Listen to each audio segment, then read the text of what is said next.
They are good.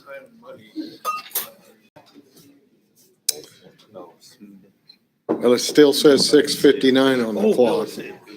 Yeah. I got something from them a long time ago, and whatever it was, I didn't like. I don't remember what it was, but I know a lot of people go there. Okay, it's 7 by our clock.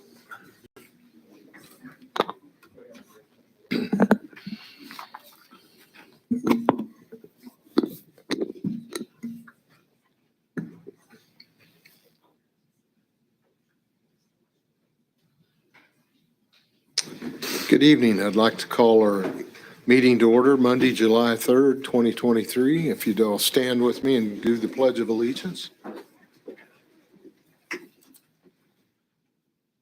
I pledge allegiance to the flag of the United States of America and to the republic for which it stands, one nation, under God, indivisible, with liberty and justice for all. Now, Pastor Einem from the Christ Lutheran Church will give us our invocation tonight. Good evening. Good evening. Thank you for inviting me. And would you join me in a word of prayer? Gracious God, our Heavenly Father, we pause tonight before this meeting to acknowledge and to give thanks to you for the freedoms that we abundantly enjoy in this country. And Lord, like the wise and noble men who founded this nation, we also would ask you for guidance for our country and for our community, for this body that meets tonight. That, Lord, you would, by your hand of blessing, guide our path. As we walk together into the future, Lord, may we do it as friends and neighbors with goodwill toward each other. And Lord, we'd ask you for even more. We'd ask you tonight for forgiveness.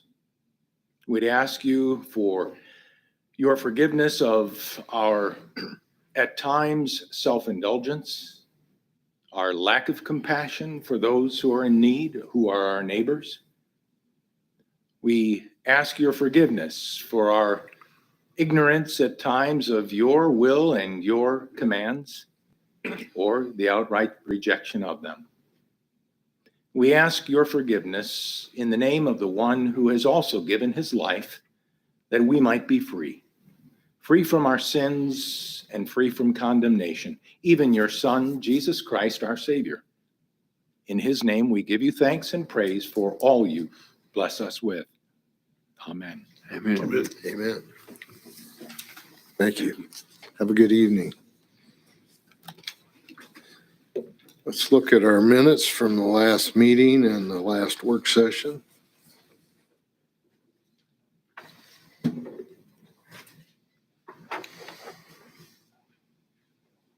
Make a motion to approve the minutes of June 19, 2023 City Council meeting and June 26, 2023 City Council work session. Second. Got a motion and a second to approve the minutes of those two meetings. Any questions? All those in favor say aye. Aye. Any opposed? Motion carries. Let's move down to our Appropriation Ordinance number 6A dated June 21st. Any questions about it?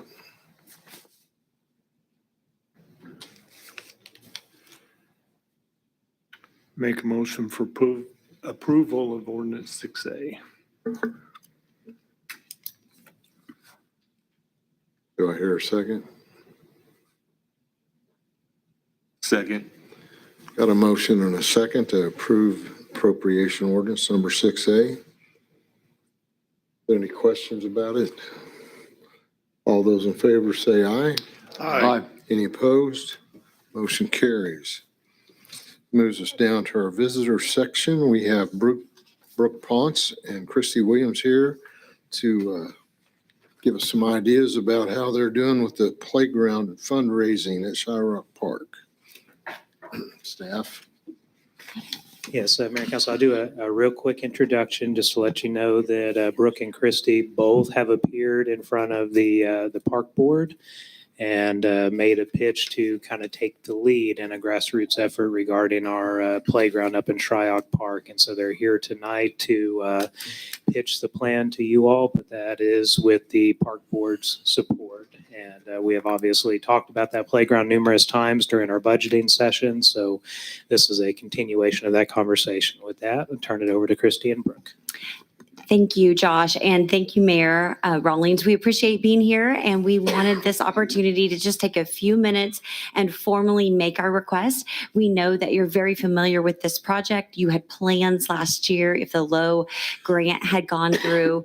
We know that the park board approved it, but we wanted your final say because we wanted to go ahead and move forward and start the next process of beginning creating that team and contacting the Play by Design. I'm going to just take a couple minutes and walk us through some of the history because I do think it's relevant and important. It was 22 years ago when this all began, and then Brooke is going to take a couple minutes and talk about how we're going to move forward upon with your support. So I appreciate that.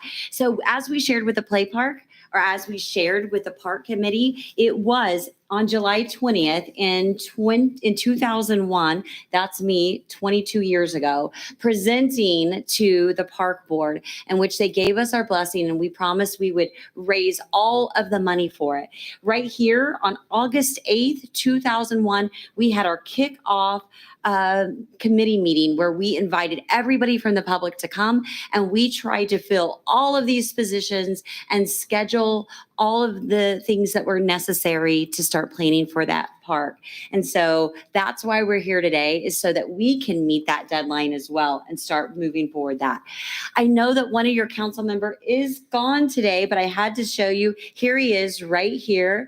And he is not with us today, but it's kind of a fun picture of him supporting it was called the Play Park, but we're talking about the Castle Park this time, since it was the name that everybody used.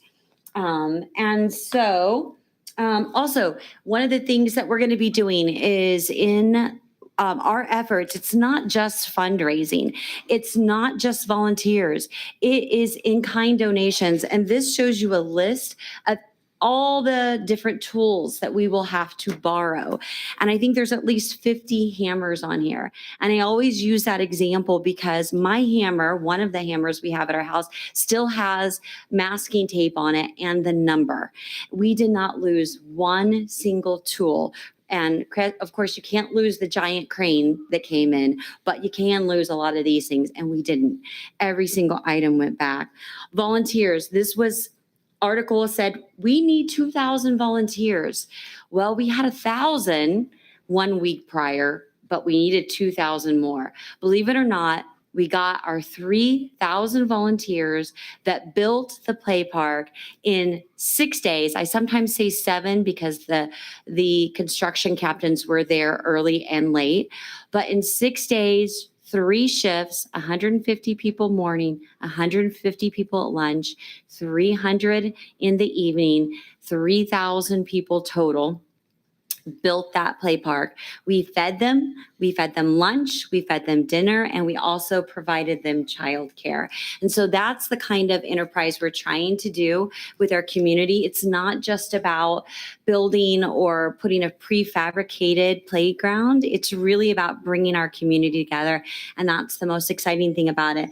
And this was the day that we actually unveiled the play park. And I bet you we had at least 300 kids and parents and families running through. And so we hope that we're successful. And so our request at the end of Brooke's comments would be if your council would so approve making a formal recommendation or a formal motion to just give us the blessing of moving forward on this project and do a 1-to-1 match, or at least us trying to raise half of the funds. So I'll turn it over to Brooke. Hello, I'm Brooke Ponce, and I was just going to kind of let you know how I got involved in this, which was, oh yeah, do you guys want to look up the QR code? Do you have a? Take your phone out Is it up there? and hold it on the QR code, and you'll be able to follow along with Brooke. Is it, do they have it? I wondered what that was. All you have to do is press down on it, if you just hold your finger on top of the QR code, They actually found it. a picture of it, yeah. And then just tap to hit the link and it'll open. Yeah. Thanks for doing that. Like take a picture of it? Take a picture, Well, you don't have to take a picture, Oh. but you can. You can just, put your camera over it, and then and hold. it'll show a link. Does a link pop up? Yeah. Yeah, it Or pops for- up. Did everybody get it? Get your phone more you. Or what? Yeah.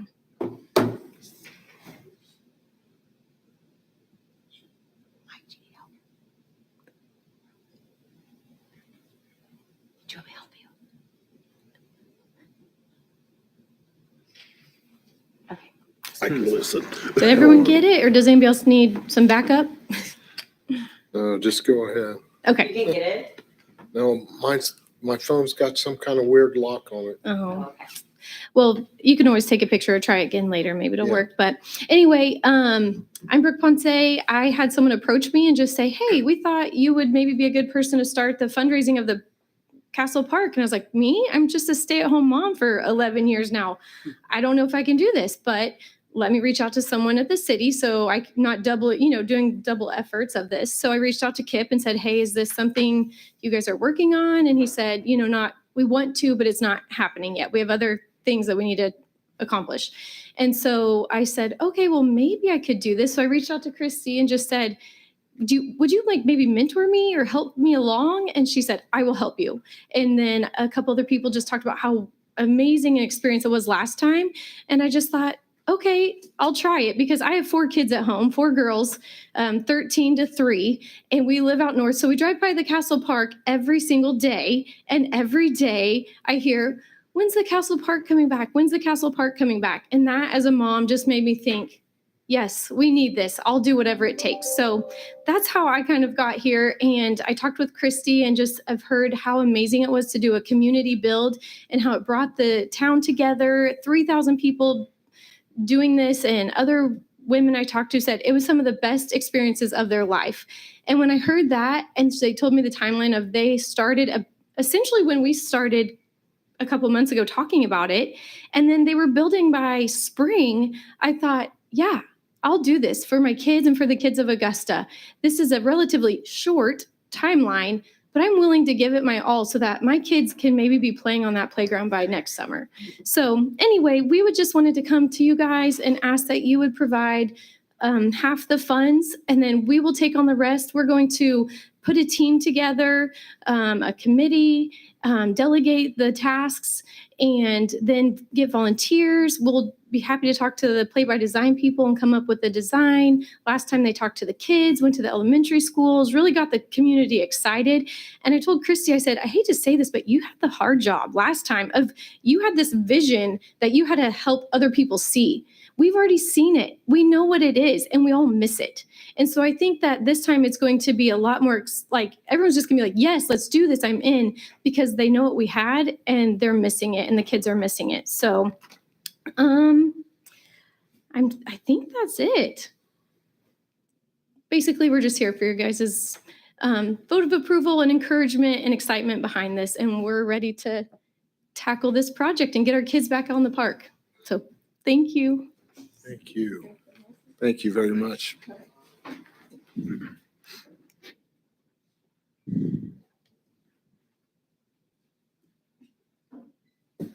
How was the motion to be read?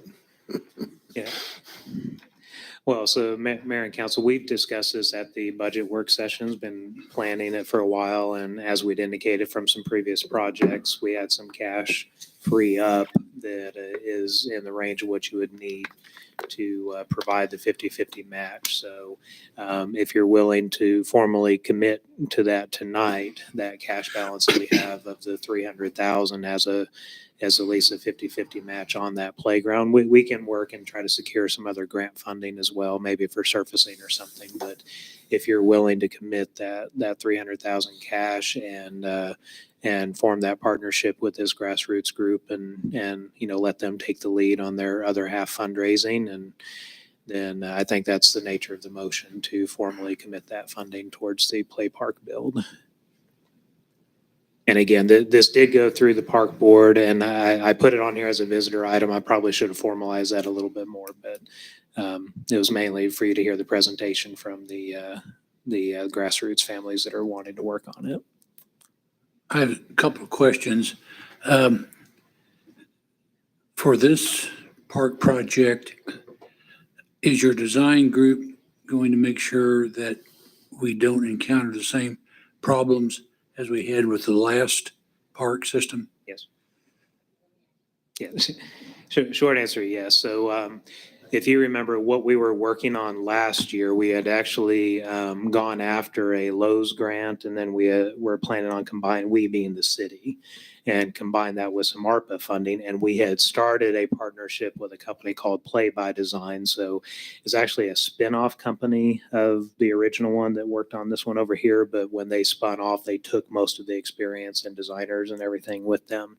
But the park board had worked through preliminary concepts and all composite materials, all of those things that we learned from the first one, not to do again, to get some more longevity out of it. So I don't know what the final design will ultimately look like, but I believe that the parents have committed to working with that group that we had already started working in, take those details, go to the community, and then try to incorporate their feedback and build something from there. But I think as long as there's some interplay and coming back to the park board every once in a while just to verify some of those materials and things, I don't think we'll have an issue with making sure that design meets our needs long term. And on a project like this, we're going to be using vast numbers of volunteers, and it's city properties, and your committee is in charge of building it. What is the city's responsibility, or what covers in the event of an accident on the job? We'll talk with the insurance company. There's some sort of coverage they can provide if it's not already covered. And I believe you guys probably had waivers and things that you did last time. Yeah. Oh, Yeah. great. Yeah, so the advantage of working with these types of groups on the community built is that's what these companies specialize in. So they kind of have a guidebook that you follow. They have the standardized forms and everything to use. They tell you the list of tools you need to order. They tell you where to buy the supplies and where to. So it's not a free for all at all. You do have a guidebook, and they certainly will help guide that process. But good questions. And on this project, and I'm going to refer back to the previous one, you referred to the previous one also, for the funds that were raised to build it, I assume that we're going to come out zero at the end of this one because we're only going to be matching. It seemed like I remember something about there being some extra funds that were going to be used for maintenance, and everyone was always kind of confused as to what happened with those funds, or if there ever were any to begin with, and what's going to happen this time at the end. Is it going to be the city's total responsibility for maintenance after it's built? I don't know what funds were available after the original build. Well, Yeah, it's always been a confusing item that's been talked about. I can't speak to once. 20 years ago. I don't know, but it's going to be a playground of the city. So the grassroots involvement is to do the fundraising, to get the vision, the design, the passion in the community to get it built, and then the city will maintain it. And the city will take it from over there. and be Yes. the one to maintain it afterwards. Okay. That's it. Yes. Mayor, may I comment? Yes, our funds were turned over to the city of Augusta, and I have those actually meeting minutes I shared with Josh, with our former city manager. We only kept them for about a year and provided our own maintenance. And then we turned over all funds to the city. And then not only did we provide all funds to the city, turned over all of our account, but when my father died, his memorial was for maintenance. So it has been a very strong partnership between our funds, donations for the first 5 years, and then after that, then the city took on the full responsibility. So any funds or account we would set up would be under the cities, and those would be details we would work out with staff because it would be structured differently. Okay, thank you. And I would say one advantage you have now is that for at least the 10 years that I'm aware of working on the budget, you have routinely had an allocation in the Special Parks Fund dedicated to that playground's maintenance. So it's actually already kind of built in there. It's not asking for anything new to maintain whatever gets built new. So we're looking at about a 600,000 total price It's a tag. ballpark. It may come in a little bit less, may come in a little bit more, depending on the design. There's going to be more cost tied up in some of the ADA accessibility elements. I know that's something we want to investigate a little bit more, whether that's a different type of surfacing, not going with the mulch, going with something that's more of a harder surface, like maybe the rubberized material that we used at the downtown park. That adds cost when you do that, but you get a different project in the end. And so for budgeting purposes, what Play by Design had told us when we went after the Lowe's grant is something comparable to what we had before was at least about a $500,000 budget. So we're trying to add a little bit more for padding and in case we need it for the surfacing grant match or something like that. Now, is $500,000 total or is that the city's portion? Total. Okay, Yeah, so the city's portion, what we would be asking tonight is the 300,000, okay. and then they would work on fundraising the other 300,000. And that money is left over from the really great bids we got on the airport runway project that was in the Pride and Progress Fund. So we need a motion for matching funds up to to match the 300,000. 300,000 and to authorize the grassroots group to get started with the community work, to start planning design and all of that. And then there'll be some coordination with the park board. I would move then for the grassroots operation to begin with the community and for the city to partner in the cost of the unit, half of it up to the city's portion of 300,000. Second the motion. Got a motion and a second. Is there any other questions? All those in favor say aye. Aye. Any opposed? Motion carries.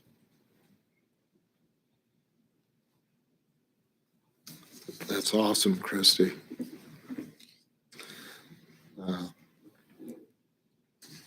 I know as mayor, I felt like I wanted to do something like this and I just couldn't figure out how to do it. And I had contacted Kristey a year ago and she told me no. So we're on the right path and we're headed there. So congratulations to our future play park. Awesome.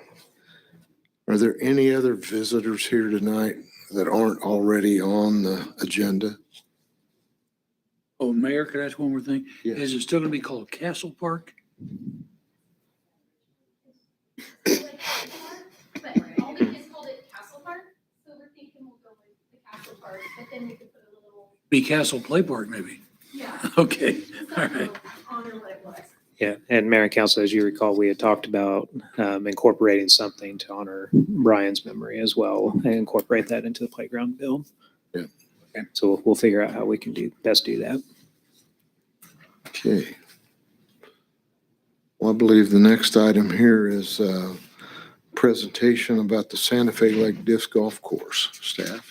Yes, Mayor and Council, I'll go ahead and invite up Rod. Rod, did you have anything you want to say, or you want me to just do introduction? Okay, so if you recall, the park board made a recommendation for inclusion of funding in the 2023 budget to build a disc golf course out at Santa Fe Lake. And, as a player myself, one of the things I knew no matter what, just because of the property, that it was going to be something special. And the work that these guys have put in is incredible. And I think that it's elevated above anything that we imagine it would be. And I actually do think that you have a really special amenity to market out there as an outdoor activity. And so we have really leaned into that. try to be creative with some promotion and branding elements, and we wanted to showcase everything that these guys have been working on. So Rod, do you want to come up and say a couple comments, and then? So first off, thank you very much for approving the motion on the play park. I was part of that 21 years ago. Yeah. Absolutely amazing. And if Kristey's behind it, I'm behind it. I remember her coming into Price Chevrolet, just a ball of excitement, and Lee jumping right on board immediately with the biggest donation I'd ever seen him do. So I know she can raise the money. Anyway, that being said, thank you, Kristey, as well. Brooke, look forward to working with you. So we started with the budget that y'all given us last year. And we said we didn't want to build anything unless people were talking about it. And so we set out to build this park, and we put in fairways where a rabbit couldn't go a year ago. I mean, there was an immense amount of work in it. But by the end of February, we realized that, you know what, this is more special than anything we really thought that we were going to do. And I think it's phase one of what the whole project could be at that property. So, because it is a special property. I've known that for 20 years. But anyway, we took a lot of advice. Josh helped with a lot of input. We listened to some of it. We didn't listen to all of it. The benefit that we had is we are not avid disc golfers. Jeff and I, Jeff's our chief groundsman out there. And because we aren't, we were able to build things without the expectations of a disc golfer. So when they're coming in now, it's not designed exactly like they expect it to be, which makes it a challenge, which makes it fun, and it makes it more special. And anyway, I'm going to let Josh play the presentation for us, and we look forward to more support in the future. Do you want to lead? And if there's any questions afterwards. Do you want to lead with a name, or just go ahead and show? Yes. So we decided it couldn't be just, Santa Fe Lake Disc Golf Course. It was too special. The amount of trees out there, a wooded course is cherished, especially in Kansas. We have one hole that has over 100 trees between the tee box and the pin, and thousands of trees on the entire course. So you often hear this sound of a disc hitting a tree, and we decided that the name needs to be Knockwood. So.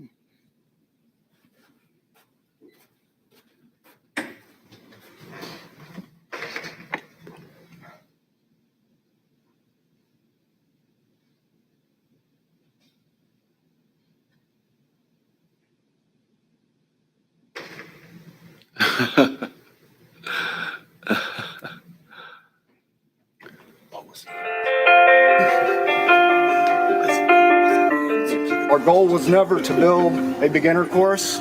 We wanted something that anybody at any level could come and play and have fun. This place is beautiful. They put a lot of money in the work out here. There's nothing like it in this area. I loved it out here. I think this is going to be one of the best courses in the state. Bring it back to me. Bring it back to me. Bring it back to me. Woo! Being a teacher at the high school, I know that there are a lot of kids that could really benefit from this too. We basically went and played several courses and tried to duplicate things we liked and eliminate things that we didn't like. I think the money was well spent. They've put in a whole lot of work in this. I've been really pleased with the result. I didn't shoot that great, but it was a lot of fun. Bring it back to me. Bring it back to me. Bring it back to me.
So Mayor and Council, we're ready to announce the grand opening. We are working on our final bit of signage and a few pieces to clean up the details, but we had invitational events to get feedback from golfers, and folks traveled from all over to play that. And we've been kind of leaking little bitty details every once in a while on social media, and every time you leak a new picture, just the comments explode with, there's nothing like this in this area. And that's the thing that we realized the more they kept building it. And so there's a lot of excitement in the Wichita community. When we did that tournament in Garvin, we drew those 90 players for that one tournament, first big tournament we'd ever hosted out there. And I think 20% of those came from over 100 miles away, maybe 10, 15 over 150 miles away. And at least half of them from more than 50 miles away. That was just for Garvin. Disc golfers travel, they will travel for this. And so our intent is to actually promote it as an amenity and really play with that branding. And if you go to the website, which is live now, we are still working on the drone videos of the fly-throughs for the different holes. But the website is open. Each hole does have a unique personality, has its own little story to it. And we're going to really promote that. And we think it'll draw a lot of attention to this region. And our hope is to couple that with the courses here in town and try to turn it into multi-day tournaments that draw overnight stays, that draw hundreds of players. And we do think that potential exists. We already have tournament directors lining up to host things. So anyway, it's been a lot of work, but it turned into a bigger thing than I think we planned on. But that's what makes it special. And I appreciate all the work that Rod and them have done out there. And hopefully you get a chance to peruse the website and see pictures of everything that they've created. It's amazing. Awesome. Any questions for Rod too? Cool. Thank you, guys.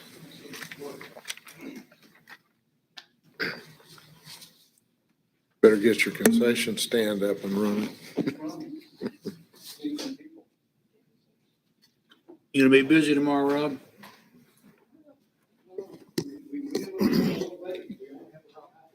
Okay. And I'll send you this video. We're going to start promoting it now, but this is the first reveal of the name, and that video is actually from that invitational event that we did.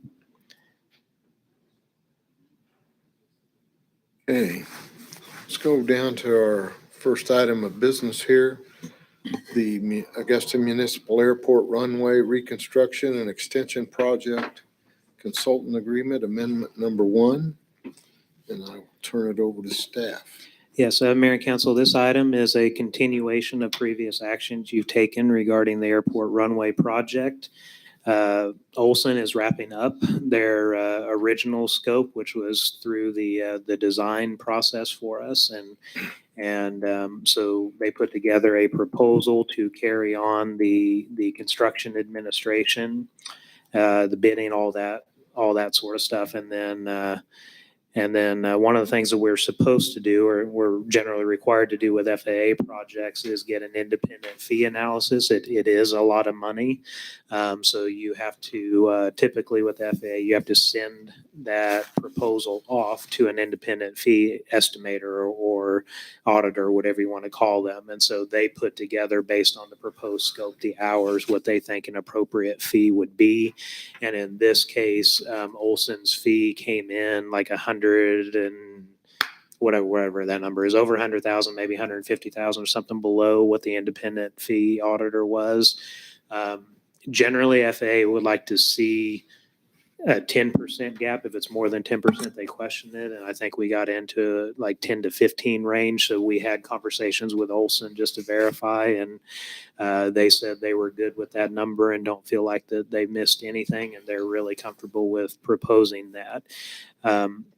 In addition, there's the construction admin, but they've done a few kind of side projects for us that are related to to the airport runway. So they did a legal description on the easements and a couple other things that they were not under contract to do, but we're comfortable with them rolling it into this agreement because they did perform that work for us, and you previously authorized those easements. So I'm going to skip ahead real quick to the end. So this is a 90% match from the FAA.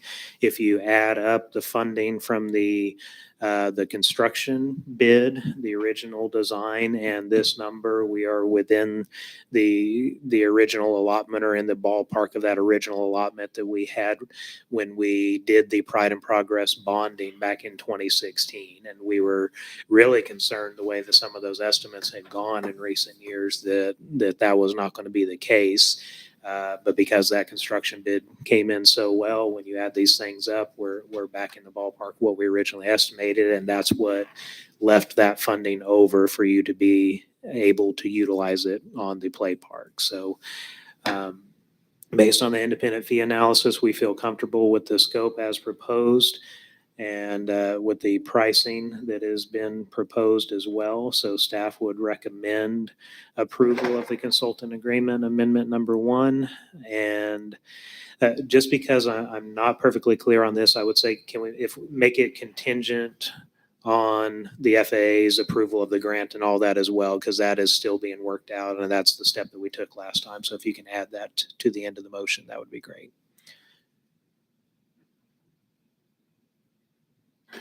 I move for approval of consultant agreement amendment number 1 between the city of Augusta and Olson in the amount of $961,700 for supplemental geotech engineering services, supplemental legal description services, construction phase services, as-built AGIS survey phase, and the closeout phase of the Augusta Municipal Airport runway reconstruction and extension project, authorizing city manager to sign the amendment with the understanding of the approval from the FAA. I'll second it.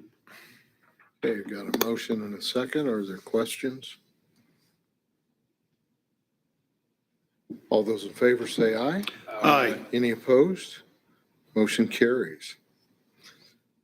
Let's move down to item 2, a nuisance abatement resolution for 310 East Clark. Staff? Yes, Mayor and Council, our code enforcement officer, right before the meeting started, went back over to look at the property. And at least based on what he saw during that review, we're going to recommend pulling this off the agenda tonight. If that evolves and comes back, then we will bring it back. But he checked it out a few minutes before the meeting, and he was good with taking it off the agenda tonight. We'll bring it back if we need to.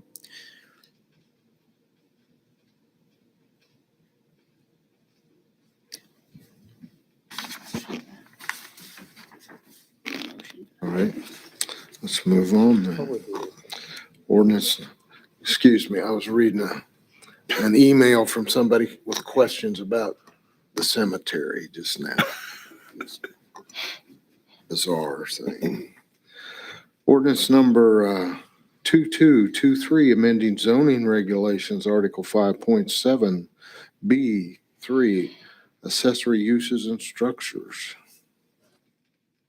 Staff? Yes, Mayor and Council, at a prior meeting, this ordinance was presented and the city planner was unavailable to help answer questions about it. So we ended up tabling it to wait for a time where he could be present and try to answer questions regarding the conversation that they'd had at the planning commission level. And so we do have him here tonight to try to answer those questions. If you're still not resolved afterwards, then that's fine and we can figure out a pathway. But we at least wanted to try to have him present to answer what he could and then take this ordinance whatever direction you need to take it to try to find resolution. So with that, I'll turn it over to Rob Cooper and let him describe what's going on with this ordinance and then turn it over to council to ask any questions that we weren't able to resolve last time. Thanks, Josh. Good evening, Mayor, Council. This is, as you know, to consider approval of the ordinance 2223, which is to amend Article 5.7B3, accessory uses and structures of the zoning regulations. Just a little background history on where this is coming from. During the past several months, the Planning Commission and staff has seen an increase in the number of detached accessory structures, primarily carports. Our current zoning regulation allows residential detached structures, carports, garages of the like, provided they meet specific setbacks. And specifically the requirement that a detached structure remains no closer than 10 feet to the primary structure. In a residential setting, that would be the house. The problem did arise when the zoning regulations requires not only the 10-foot separation from the house, but also a side yard setback. Typically in your R1 and R2, you're looking at a 5 or 6 foot side yard setback. And that, from a planning perspective, is important because you don't want to encroach onto the neighboring properties with any detached structure. So you always want to maintain that setback and don't encroach on that. The problem that we were seeing then is basically is an overload of, or an overabundance of these setbacks. You have your house, and then the code says, in particular with a carport, that it needs to be set back 10 feet from that house, and then maintain your side yard setback as well. And so that was really encroaching upon that buildable area, or the area that where you can place that carport. And so it was really creating a burden on the residents who wanted or needed that carport. So the Planning Commission had directed staff to re-examine the process and provide some options that would improve the overall allowance and the processing of these carports. We did hold a public hearing on May 22nd. The public hearing was noticed. We did not have anybody at the public hearing, but we did receive a lot of feedback from residents leading up to that point on the hardships that they were facing with that 10-foot separation requirement. So staff did present the text amendment to the Planning Commission. So basically what we did is that we left the language the same, and we just added additional language that basically would exempt carports from that setback requirement from the principal structure. I did listen to the public hearing from the last meeting. I know there was some discussion about the language principal primary. I did go in and change that and made them both principal, so that there was some uniformity there. I did also recall that there were some questions on whether the carports were just for residential or did it include commercial, and this does include the commercial zone properties as well. It does, yes. And so these carports would still be bound to comply with the setbacks.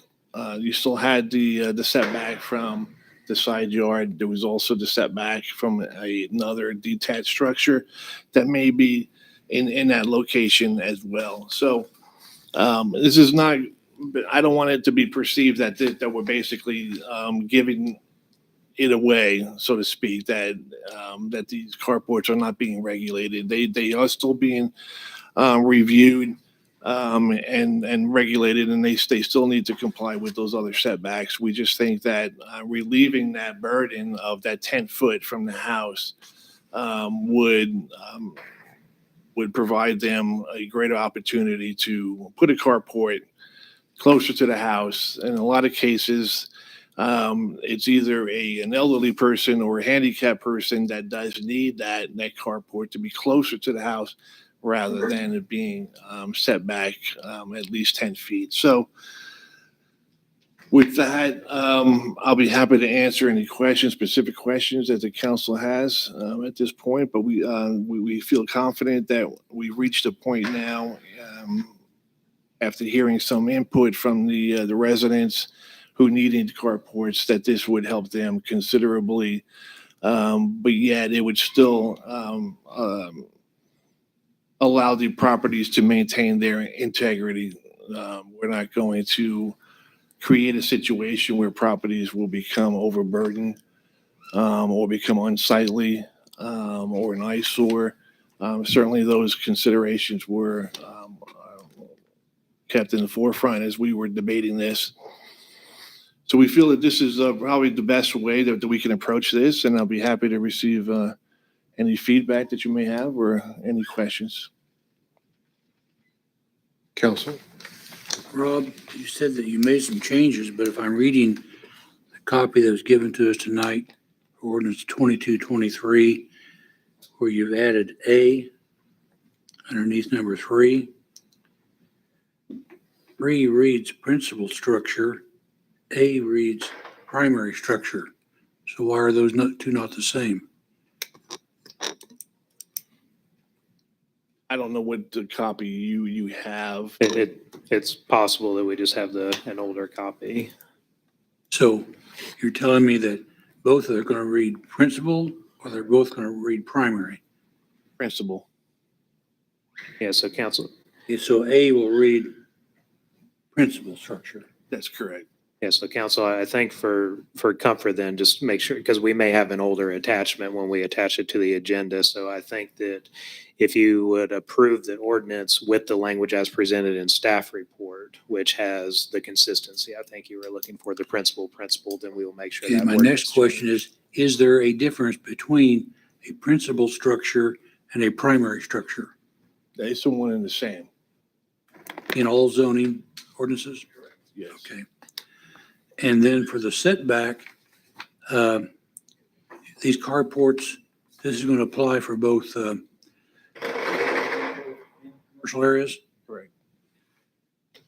So the setback is no longer, so it's going to be exempt from the primary structure, but we will still have a 5-foot or The side yard. side yards. Correct. And I was wondering in the downtown area where buildings are built right up against one another, what's the purpose of having a setback then? It's a smaller lot, right? And so, Right. but these setbacks are designed so that you're protecting the adjoining property. Now, if the property is small. Well, now downtown, all the lots are 25 foot wide. Mhm. Okay, so if you set back 5 from each side, you're leaving 20 foot. Or the width of a, 15 feet. well, no, it's 5 foot, isn't it, from the side? From each side's 5, that's 10 off of 25. Oh, you're right, okay. It's So 15. you only got room for a 15 foot. And It would not. I just don't know what we're accomplishing with that setback when the buildings are built right up against one another. Mhm. They weren't set back from one another. So if you're worried about some type of encroachment to someone's building, the buildings were built right against each other, but now we're concerned about a setback. Well, if I may ask, what are you wanting to accomplish with that? Because Well, if you're I wanting to believe, put- was it residential? If you're that wanting to put a prompted this? carport behind Okay. one of the buildings downtown, it might be more feasible not to have a 5 foot. Well, if it's behind, then there's a different setback in the rear yard. Is that right? Mhm. What is that? I don't know. This ordinance doesn't specifically deal with that. But you would, if you're a property owner in the commercial Oh, but this district. doesn't say rear yard in here. It just says 5 foot. It would be based on whatever that number is elsewhere in the ordinance. Those setbacks are set up independent of carport discussions. This carport is a specific type of accessory structure, and so they're trying to create some sort of opportunity for that to work on lots where the way that the lot has been built does not allow it because of the setback. So That may work in some places Okay, downtown, so it may if not. I read it, the 5 foot In others. says, I just want to keep in mind also, Mike, is that if the property does not, if it doesn't meet the requirements, then obviously they would have to go maybe apply for a variance to that code section. you mean a conditional use permit? No. It would be a variance. A variance, okay. Yes, correct. And I'm sure that there are some residential properties that would not meet these new requirements. And so in that case, their recourse then would be to apply for a variance through the Board of Zoning Appeals to allow them to proceed and have that setback that may be short and they're falling short of that code requirement be accepted and allow them to move forward. So I would assume that would be the same process for a commercial property where they would want to put the carport in the back or wherever they want to place it. But if they can't meet those requirements, then obviously staff's recommendation is no, we're not going to approve this. However, you can remedy this by applying for a variance. So And the variance exists as an avenue when the situation has created a hardship or there's a property owner that is just unable to comply with the code, the way that their property is set up. So that avenue exists kind of on a one-by-one basis for the Planning Commission, the Board of Zoning Appeals to review and determine if that hardship exists and then And decide how to does the proceed. zoning appeals board approve that, or is that something that comes to council for a variance? it would not come to council. It would Just the just go board? to the board. Okay. Yeah. All right. And so again, council, just for consistency, we would say approve the ordinance with the language as shown on the staff report with the Has the right language. yeah. So Erica's saying the one she has the principal language. I think we attached the wrong electronic copy. If I'm going to build a carport, do I have to have a permit? Yes, Like a building a building permit? permit. And how is through the permitting process, is that where we consider in our parking ordinances of what is allowed to be parked inside yards and backyards? I mean, if I can't park a car in my backyard by ordinance, then are we going to allow carports to be built back there? If it's in a structure, it's in a structure though. I mean, I believe there's places all over town where some places you have garage and backyards. And I don't think it's governed that way. But I there's think that specific parking, places that, that parking we're ordinance, I not think a- is specifically referencing the yard. If you have a structure that you're putting it in, then it's in a structure at that point. so carport is a structure. It's an accessory structure. Mhm. Well, with that being said, I have another question, and it doesn't involve this, but it still involves carports. I think we've addressed it somewhere else that if you build one, it has to have material similar or exactly like Right, the right. house. And that language is still in place. So if that's in place, some of these carports just have like tubing and a roof on them. So you can't have the sides of it similar to the house because you're not enclosing it. And I don't think it specifies enclosed or non-enclosed carports. It just mainly says that mainly in the color. I mean, that's really the only way that you can match up a carport with the house is, As if it's enclosed. But if it's a non-enclosed carport, well, they have different colors for the ones that are kind of the lesser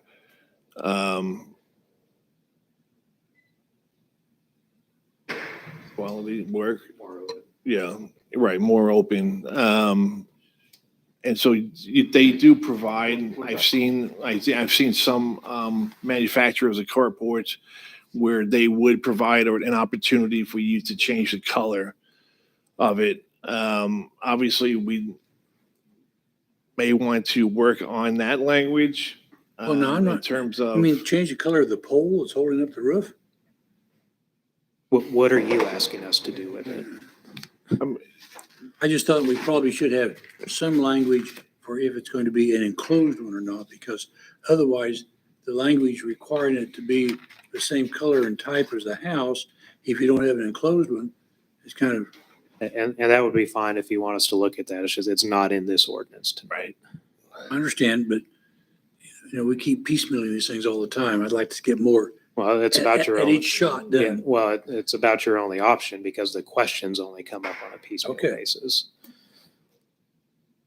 We had talked about carports previously and gone through some of that aesthetic design. I can't remember if there's an ordinance around it or not, but we don't have the ability to change it with the ordinance tonight. So the question is, what do we think about this setback change to solve that particular issue that was raised?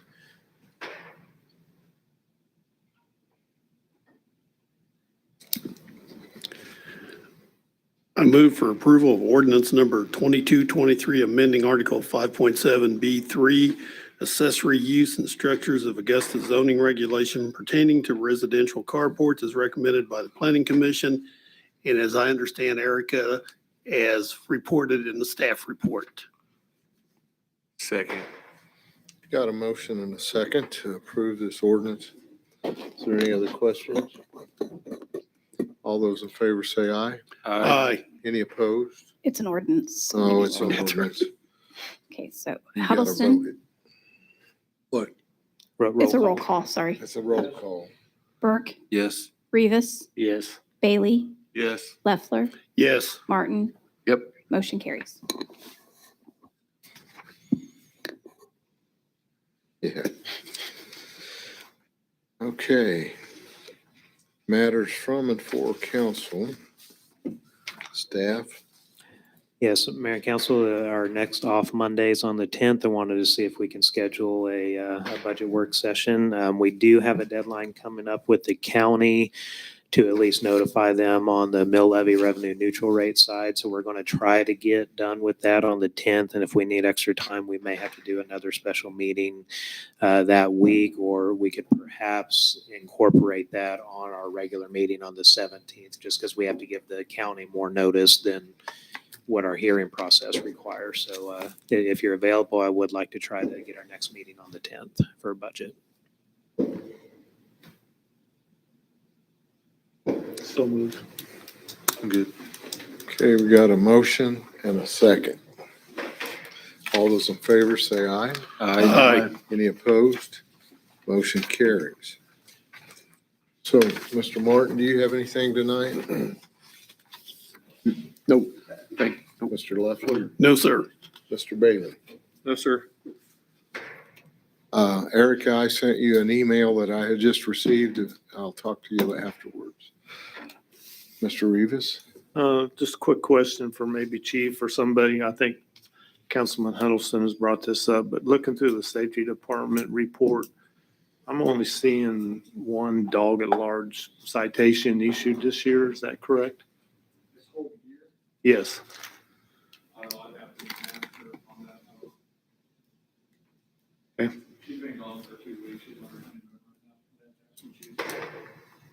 We'll verify that and send you some information.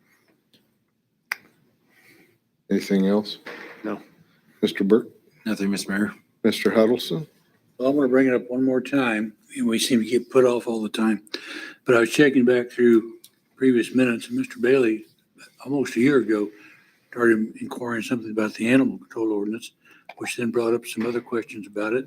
And we've been working on it, but I haven't heard anything about presentation of an updated ordinance for a long time. So I just want to keep reminding you that we would still like to adopt something if we could get something. So when you stopped in the office the other day, what we spoke about is the chicken coops. So there's the animal control ordinance, but since we chose to deal with chickens, chicken coops fall under the zoning regulations as accessory structures. So we have to line up the zoning regulations in order to move forward. So you can pass that ordinance, but then your zoning doesn't actually address that accessory structure and allow it. So we have to go through those steps with Planning Commission as well. And that's one of the things that Rob has on his list to work on. So that's what's taking longer, is that those two things have to come around the same time in order for one to allow the other. On time? We're actually having a staff meeting, Chief, myself, and Shauna, meeting this Friday to go over the zoning portion of the ordinance. And so Good. it's in the process now. We're moving along. I have been out of the office for the last 3 weeks due to my injury, but it's in progress now. And so I would anticipate finish that up after that meeting, and then proposing something to the planning commission shortly after that. And then hopefully in the short term after that, we can bring it to council as a whole. So our time frame, we're talking about maybe a couple of months? At the end of summer? As quick as we can, following whatever the process is to amend the zoning regulation, because you have notice requirements and other things like that. And essentially what it is, it's a similar sort of thing to the carport discussion you just had, is the coop as a structure. In your ordinance, I believe one of the things we talk about is, well, what distance should it be away from the next house over or from the side? So you have to set that in the zoning to allow it. And so that's what we've got to work through. And when that's ready, we'll bring it back. So I think the zoning is specific to the chicken coop issue, but that's all part of one ordinance. Well, the other item I have is, it's been almost as long also since it was brought up about the parking signs at the post office. They're still mostly not readable and look horrible, and they're still there. So I don't know if we're ever going to address those. Well, I can't recall. Here's the thing, is like, I look into those things really quickly when you bring them up and I get an answer, but then time passes, I forget what that answer was. So we had checked on that, but I can't remember what we found out, if they were our signs or if they were the post office signs. Well, I know you'd Yeah. mentioned that. So one day when I was in, I asked to talk to the postmaster, and I was told by the postmaster that they don't have anything to do with those signs. Okay, so we may just have freedom to take them down or whatever. I don't know what the original purpose is for why they were put up, but I'll try to follow Well, up on if that you can again. read on them, they vaguely say 5-minute parking. Mhm. And I don't know why they were ever limited to 5-minute parking, I but have no idea. you can hardly read them anymore. And if we're not going to enforce 5-minute parking and we can't read them, we ought to just take them down. But like I said, it's been almost a year ago. That's all I have. You know, about the time we take them down, some Fed will come up and arrest us because they were theirs. I make a motion for adjournment. Second. Got a motion and a second to adjourn. All those in favor? Aye. See you all later. Be safe, citizens, with your fireworks, and then pick your trash up. Thank you. I don't think the feds put those signs up. Your trash. Oil. I know.